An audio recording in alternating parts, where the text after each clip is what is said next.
Karma Yoga is the most profound and most famous doctrine propounded by God in the Bhagavad Gita.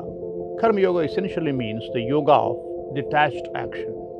Most of the people who are not renunciate live in the middle of worldly affairs. They live in the world.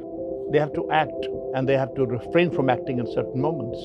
Now, God says that by learning how to act and what to do, you can find the path to liberation. In this Karma Yoga, he distinguishes three essential concepts as regards what to do. There is a verse 17 in chapter 4 of the Bhagavad Gita, which says, Karmano yapi bodhavyam cha vikarmana, akarmanasya bodhavyam gehana karmano gati. The ways of action and the science of action is tough to fathom. One must know what are their duties, what they must refrain from doing, which means vikarma, and akarma, which means not performing one's duty, refraining from performing one's duty.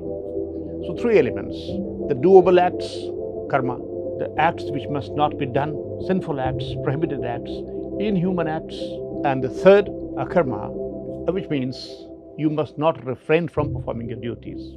But why he says the matter is so profound? Because akarma has two meanings.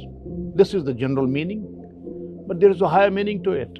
It also refers to enlightened, highly elevated acts, which are performed without attachment to their fruits.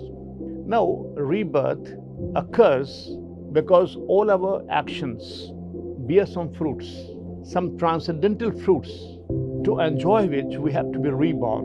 We have to migrate from one body to another to enjoy the good fruits of our own karmas and the bad fruits also of our own karmas. Now, in a very elevated state of mind, when you shed all your attachment to the fruits of actions, if you perform an act, that act does not cause any consequences for the next births.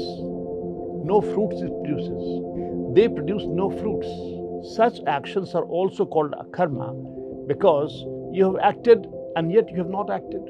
You have performed an action and yet you have not performed any action because they will not produce any transcendental consequences. It is difficult to understand, comprehend in the beginning, but it's a great pleasure to understand these concepts and then to find our paths to liberation, breaking the fetters of rebirths.